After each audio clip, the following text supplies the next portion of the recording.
A nova vida pela graça. Este é o dia que o Senhor fez. Nós nos regozijaremos e nos alegraremos nele. Salmos 118, 24. Vos alegrareis em tudo que puserdes à mão, vós e as vossas famílias. Deuteronômio 12, 7.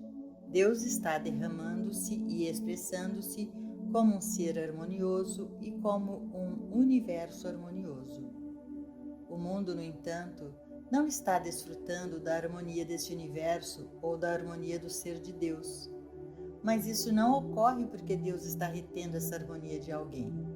Não há nenhum Deus que possa ser induzido a fazer algo especialmente por você ou por mim. Nenhum Deus que saia de sua órbita para fazer algo por qualquer pessoa que não esteja fazendo por todos neste exato momento, quer todos os corpos se aproveitem ou não do que Deus lhes está dando tão livremente. Enquanto você lê isso, reveja em sua mente estas perguntas. Você acredita que Deus está escondendo alguma coisa de você? Você acredita que existe um Deus que pode te dar algo, mas neste momento em particular não está dando você? Você acredita nisso? Há alguma coisa que a mão de Deus está retendo de você?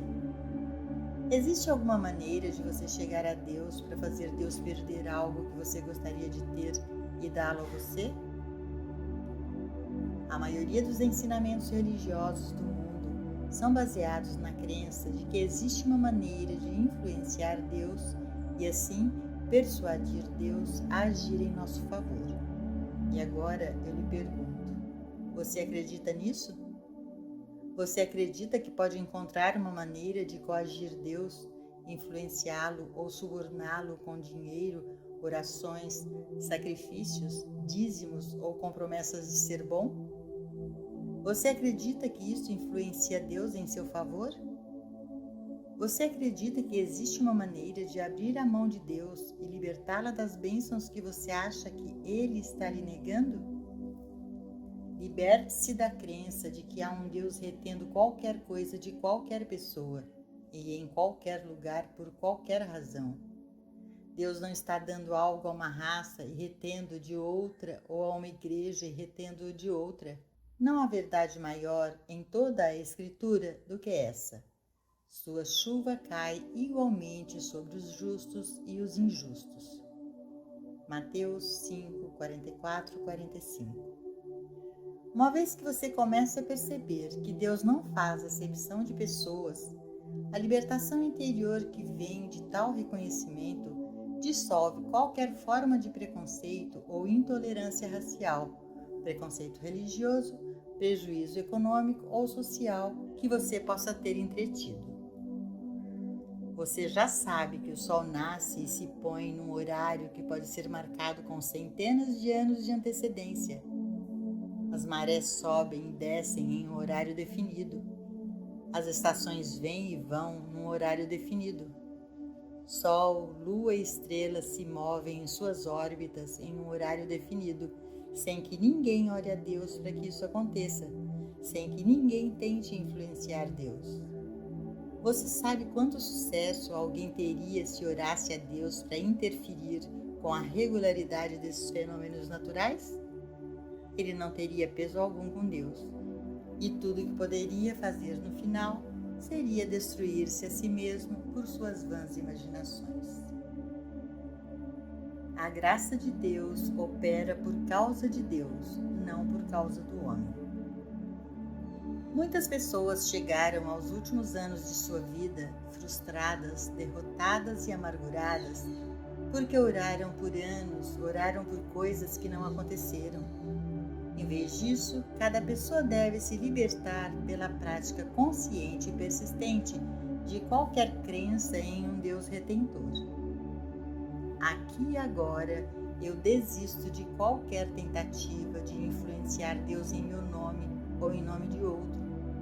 Aqui e agora, liberto a mim mesmo e liberto Deus. Percebendo que a graça de Deus é onipotente, onipresente e onisciente, eu não olho mais para Deus por alguma coisa ou por alguém. A função de Deus é cumprir a si mesmo, e como nada está sendo retido, nada pode ser dado a mim. A graça de Deus é a minha suficiência em todas as coisas. A graça de Deus não tem que ser ganha, conquistada ou merecida.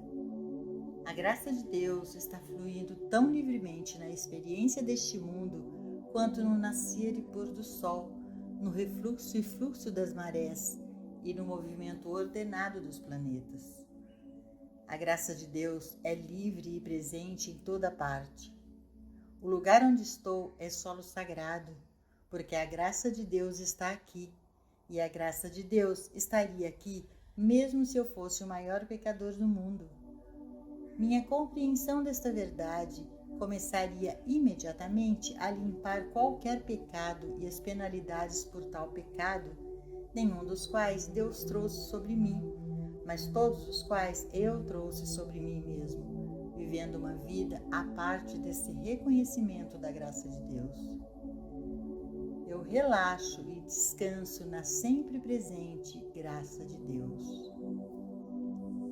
Uma pessoa no mais profundo dos pecados, uma pessoa às portas da morte com alguma doença, ou até mesmo uma pessoa condenada à prisão perpétua, pode encontrar a sua liberdade, primeiro libertando dentro de si qualquer desejo de que Deus faça qualquer coisa por ele, libertando Deus de qualquer responsabilidade de fazer qualquer coisa por ele, e depois pela sua aceitação do fato de que a graça de Deus opera por causa de Deus, não por causa dele.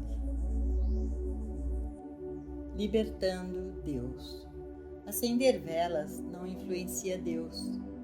Ficar sentado a noite toda em oração não influencia Deus. Isso não significa, porém, que se somos levados a acender uma vela ou a sentar a noite toda em oração, não devemos fazê-lo. Porque deveríamos, não com o propósito de fazer com que Deus faça algo que Ele não está fazendo, mas com o objetivo de nos libertar de qualquer dúvida ou medo de que Deus não esteja aqui e agora. Há momentos em que é necessário ficar sentado meditando a noite toda. Há momentos em que é necessário trabalhar, orar, meditar e ponderar por 1 ou 2 horas, depois descansar, ler um livro ou tirar um cochilo, e depois levantar-se e começar tudo de novo. Orai sem cessar. Trabalhe, trabalhe, trabalhe, observe e ore, não com o propósito de influenciar Deus, mas com o objetivo de nos purificar de qualquer crença de que Deus é um Deus que retém, castiga ou se vinga. Deus é amor, Deus é luz e nele não há treva alguma. Nenhuma punição, nenhum mal, nenhuma inimizade. Esse é o ensino do Novo Testamento. Deus é amor puro e esse amor é tão tangível como o sol no céu. De fato, o sol no céu é uma prova do amor de Deus. O fluxo das marés é uma prova do amor de Deus. O fato dos mamões serem provenientes dos mamoeiros, abacaxis de abacaxizeiros e açúcar de cana-de-açúcar, tudo isso é uma prova do amor de Deus. Uma prova de que há uma provisão amorosa para a continuidade do desdobramento do bem. Cada folha de grama no gramado verde testemunha o fato de que Deus é amor. Deus não é um ser sobre-humano. Deus não pensa ou sente como o homem. Deus não tem emoções como o homem tem. Às vezes, quando lemos sobre atos de suprema crueldade por parte dos seres humanos, nossa primeira reação é: eu gostaria de colocar minhas mãos nessa pessoa. Ou, eu gostaria que ele tivesse apenas 1,05 m ou 1,80 m e pudéssemos nos encontrar. Essa é uma reação normal, mas Deus não é assim. Deus não tem o poder de derrubar ninguém por causa dos seus pecados. Deus não tem o poder de punir os pecados. Deus não tem o poder para dar ou reter. Deus é amor. Deus é vida, vida eterna, e conhecê-lo corretamente é a vida eterna. Não faz diferença qual é a nossa condição como ser humano quando começamos a conhecê-lo corretamente. Podemos aprender a conhecer Ele nas profundezas do pecado, da doença, da falta, da limitação ou da morte. E quando fazemos, somos retirados de todas essas condições. Não porque Deus mudou para nós, mas em virtude do fato de que mudamos para Deus. Quando paramos de olhar para Deus por algo, é quando a harmonia começa a se desdobrar em nossa experiência. Uma analogia a esta relação pode ser encontrada na nossa experiência humana. Uma vez que paramos de procurar uma pessoa por qualquer coisa, por gratidão, pagamento, reconhecimento ou elogio, geralmente ela flui para nós em medida abundante. Nós a retemos de nós mesmos, esperando algo dela. Estabelecemos um muro de defesa no marido, esposa, filho, pai ou amigo, pelo próprio ato de esperar algo dele ou dela. Enquanto que se nós deixássemos todos completamente livres e esperássemos o nosso bem vir da única fonte, então nós descobriríamos que nosso marido, esposa, filho, pai e vizinho estariam nos trazendo seus presentes com as mãos abertas. No momento em que olhamos para alguém em busca de favores ou influência, fechamos nosso fornecimento, porque a pessoa de quem esperamos algo tem um sentimento intuitivo. Se ele sabe ou não o que temos em mente, ele automaticamente monta um muro de defesa para se proteger de tais tentativas. Vamos nos libertar nesta hora, e mais do que isso, vamos libertar Deus. Liberte Deus de qualquer obrigação para conosco e reconheça que a única obrigação de Deus é manter e sustentar o seu próprio universo espiritual. Liberte Deus. Deus não nos deve nada, mas Deus deve a si mesmo a alegria de viver livre e alegremente, expressando livremente, sendo livremente, e nós somos os beneficiários da graça de Deus.